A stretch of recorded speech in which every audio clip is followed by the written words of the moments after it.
veces nosotros no hemos resuelto nuestras situaciones y no hemos escuchado la voz de Dios en forma clara, donde el Señor nos dice, tengo planes y propósitos para ustedes? Y por no resolver esos temas, todavía otras personas son afectadas por esa decisión. Entonces, fue una bomba de tiempo, cosas internas no resueltas y la reacción. Y el Señor le dijo, ¿qué le dijo? Que le hablara a la roca. Cuando el pueblo tenía sed, reclamó, y el Señor le dice que le dé, ¿qué le dice? Que le hable a la roca. ¿Y él qué es lo que le hizo? Le dio un golpe a la roca. Pablo, escribiendo en el Nuevo Testamento, habla de que la roca es Cristo. En otras palabras, haciendo esta figura, es como que le pegó al garrotazo a Cristo. ¡Pah! Mirándolo así como profunda, como en la profunda de la palabra. Entonces, no escuchar la voz de Dios. La forma de hacerlo fue incorrecta. Golpear en lugar de hablar. ¿Cuántas veces en esos arrebatos, en vez de hablar, tiramos las cosas? Esos arrebatos a veces de repente pueden dañar a una persona. Violencia intrafamiliar, a veces en vez de hablar, conversar las cosas, el marido con la mujer, a veces se agarran a combo o pelea con las personas. No se habla por no manejar bien el tema de la ira, el control, dominio propio. El Señor nos ayude a tener control. Si el Espíritu Santo está en nuestras vidas, hermanos, Él debe ser el motor, el control de todas nuestras acciones. Lo que pensamos, de lo que decimos, debe estar afectado todo. Mis emociones, mi intelecto, mi voluntad. Esos tres elementos de la personalidad deben trastocar la presencia del Señor.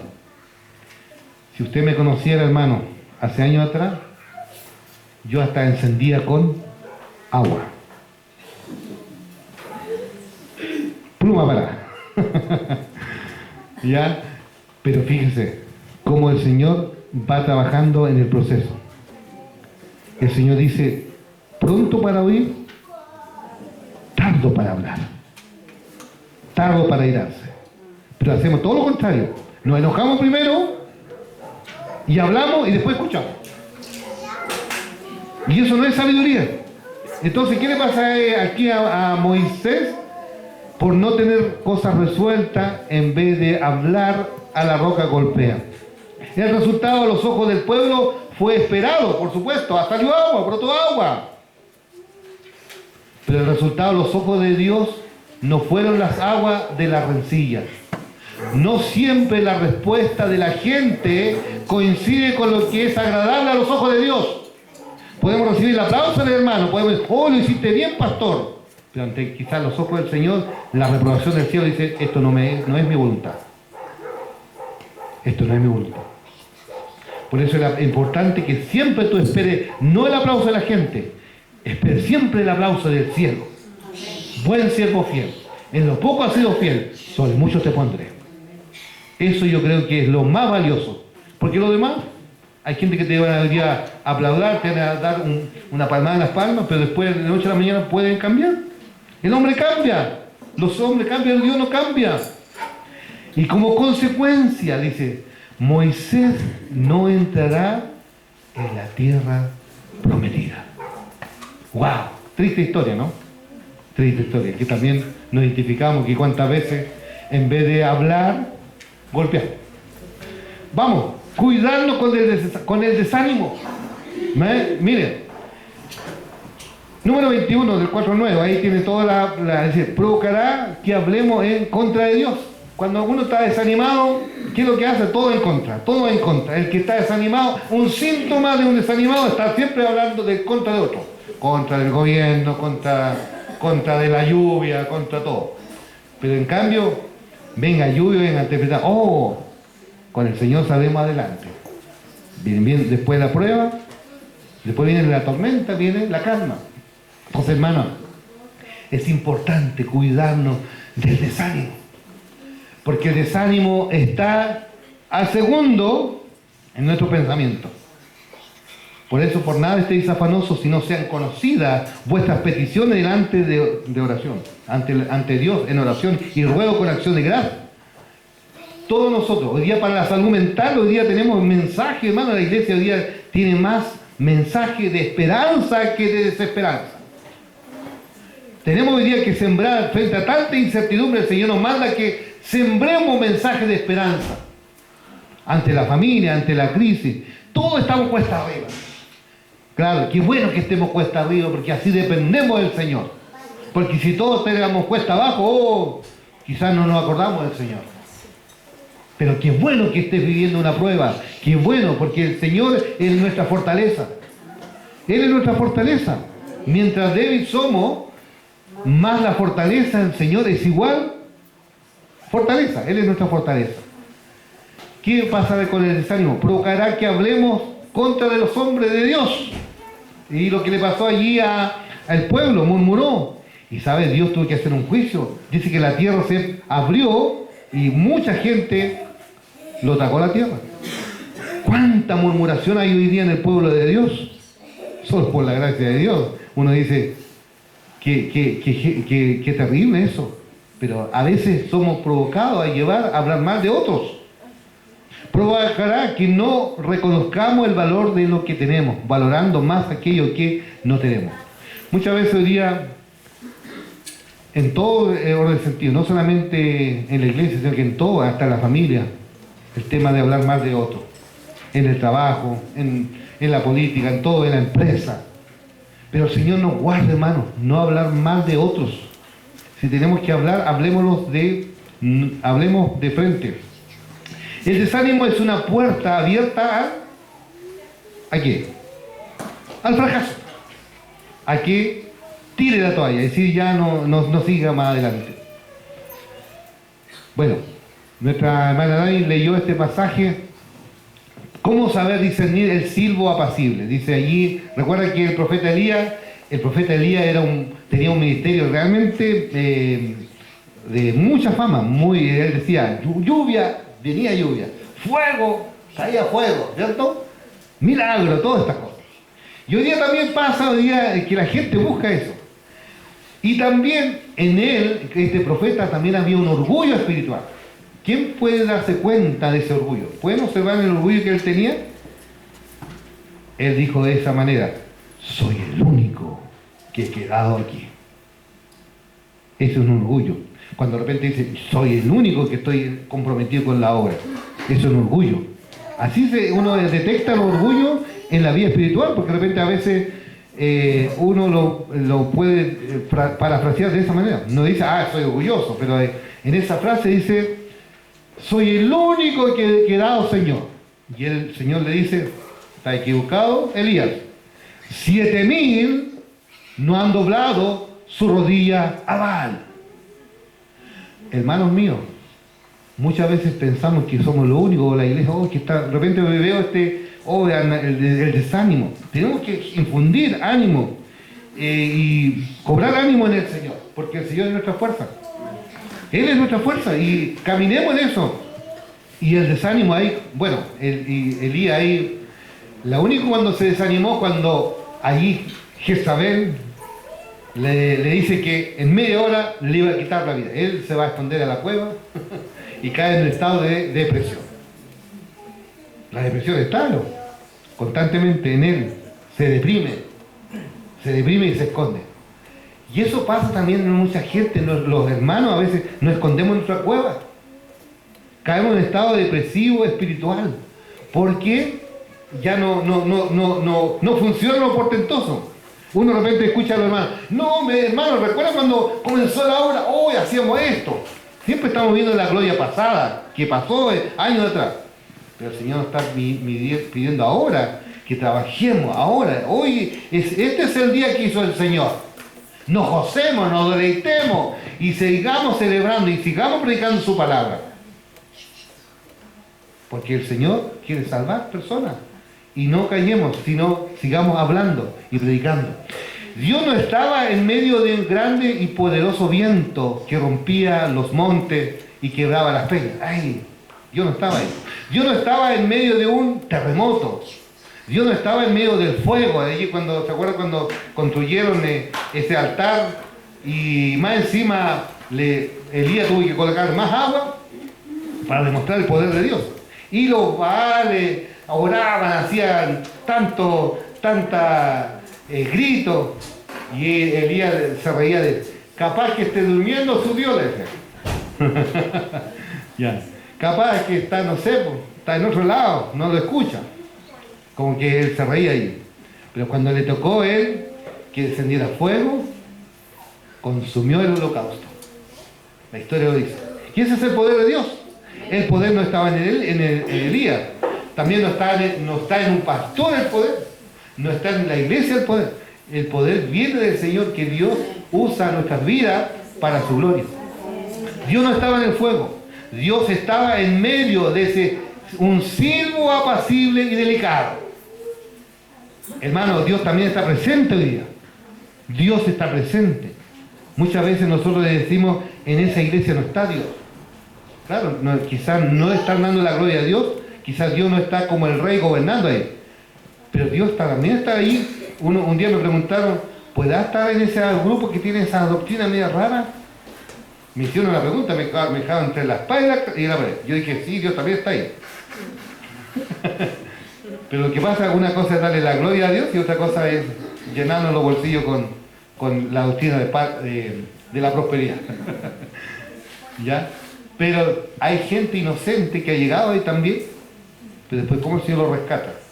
Uno ve unos testimonios, cómo el Señor también rescata y salen de esos grupos, y claro, se dan cuenta, el Espíritu Santo permitió que se llegara a esos grupos, pero después se da cuenta que no junta y pega con lo que dice la palabra del Señor.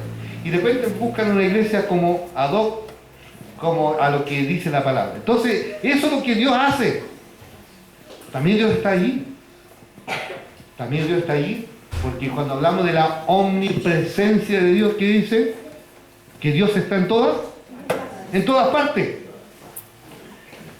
Y lo otro, que la presencia manifiesta de Dios es otra cosa también, que cuando se predica la palabra de Dios hay restauración, se ministra la palabra del Señor, la gente se edifica, la gente crece, el que maestro trae sabiduría a la iglesia, el que pastorea a la iglesia, y la gente responde a ese don que el Señor también, por gracia de Dios, ha regalado eso a la iglesia. Y el que es evangelista, predica, la gente es alcanzada por el mensaje del evangelio. Los misioneros van a plantar iglesia. Entonces todo eso el Señor allí va usando a estas personas, hombres y mujeres, llenos de su gracia, de su espíritu. Entonces Dios no está si Dios está o no está, es lo que marca la diferencia, hermano. Esa es la razón. Dios está presente en medio de su pueblo. Veamos otro pasaje allí también, que ahí puedo compartir más después. Esta es una más que es proclamar basado siempre en la fuente correcta. Allí hay una historia de los cautivos, ¿cierto? Frente a un pueblo. Frente a un pueblo faltaba el alimento. Ya frente a un pueblo pagando un alto precio por los bienes. Y hoy día también cuesta la vida, cuesta llegar a fin de mes, cuesta de repente, todo cuesta. Y claro, la única manera es allí trabajar honradamente.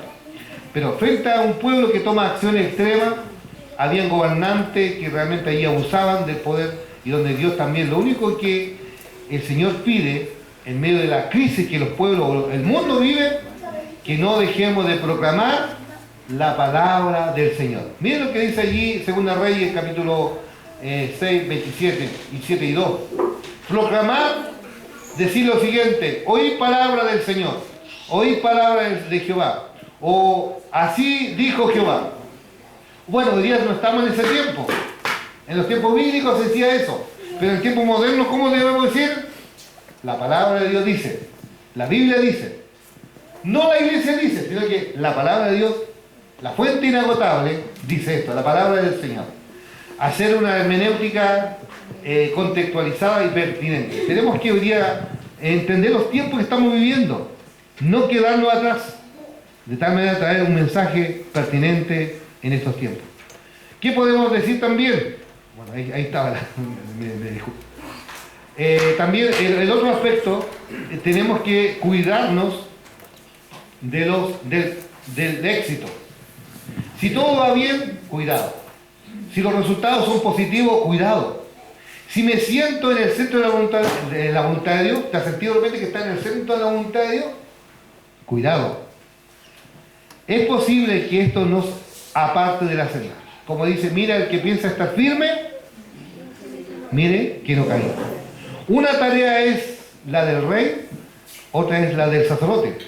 Un ministro exitoso puede ser peligroso. Cuidado, cuando todo va bien. Cuando todo va bien, de repente viene un chaparrón.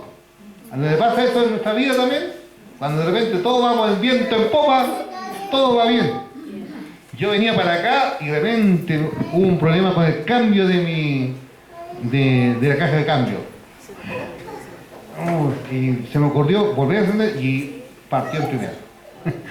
Pensaba que iba a quedar hasta ahí.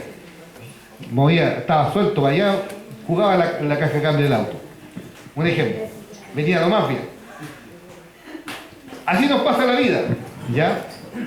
Pero también el otro aspecto tenemos que cuidarnos, cuida tu viña. Aprende a cuidar la viña. ¿Se acuerdan de Cantares 1:6? Cuidar adecuadamente de las viñas que debo cuidar. ¿Ya? A veces nosotros estamos más preocupados de la iglesia, está bien. O del trabajo, pero tenemos que cuidar nuestra propia viña. ¿Cómo dice? Cuidé de otros, pero descuidé mi viña. Entonces eso es sabiduría. Pero esto no implique descuidar mi viña. Que esto no implique descuidar mi vida. ¿Ya? Tengo que arreglarme, tengo que bañarme, ducharme, ¿ya? Tengo que estar bien, porque a veces podemos descuidar todo. No olvidar que nuestro cuerpo es el templo del Espíritu Santo. Todo debemos cuidar.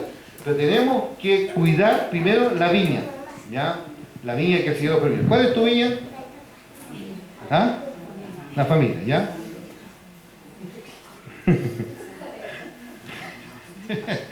Ya. Tenemos que cuidar nuestra viña. ¿Qué dice Cantares 1:6? ¿Alguien lo puede buscar? Porque, ¿qué dice Cantares 1:6? Cuidar adecuadamente de la viña que debo cuidar. Que esto no implique descuidar mi familia. Que esto no implique descuidar mi ministerio. Es decir, todo es válido, pero cada uno en su prioridad. Sin irnos para allá ni para acá, sino que usted en su trabajo tiene que ser responsable, en su familia también responsable, en la iglesia también responsable, ¿ya? Si usted es empleado, debe trabajar. Si es empleador, debe también responder con su trabajo. ¿Quién encontró Cantares 1:6?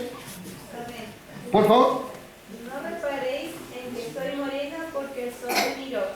Los hijos de mi madre se airaron contra mí, me pusieron a guardar las viñas y mi viña que era mía no guardé. Muy bien. Ahí tenemos.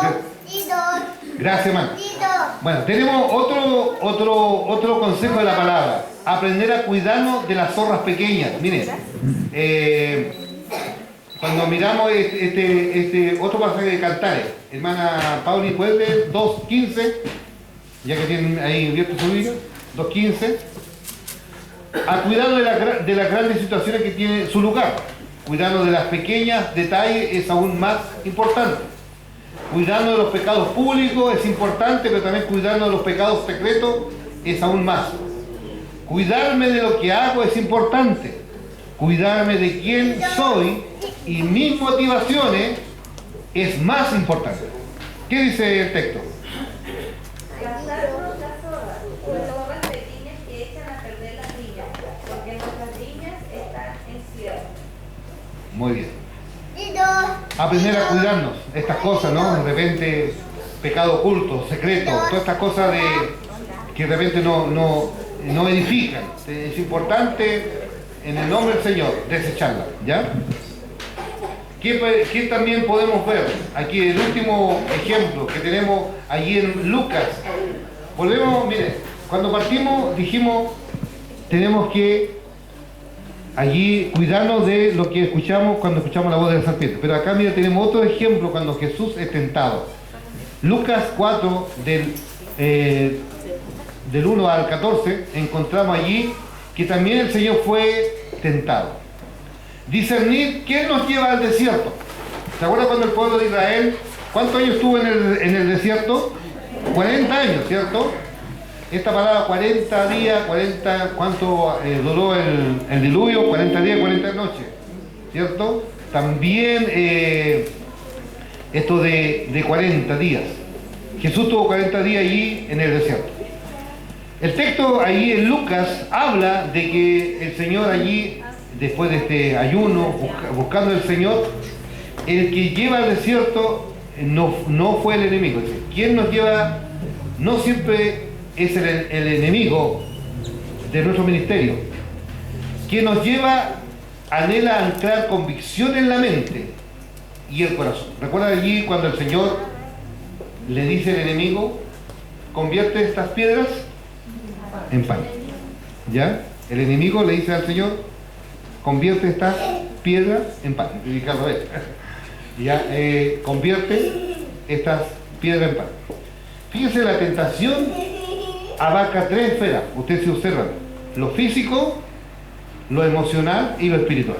Hay tres esferas. Entonces, cuando uno es tentado y cede a la tentación, se trastoca automáticamente esas tres áreas: física, emocional y espiritual. ¿Puede observarlo eso? Aún el enemigo allí trata, ahí cuando la gente niega la fe, pues dice, bueno, y el enemigo dice, mire, como dice el texto, dice, a sus ángeles guardará para que tu pie no tropiece en piedra. Toma un texto de la Biblia. Satanás es muy astuto, pero una media verdad.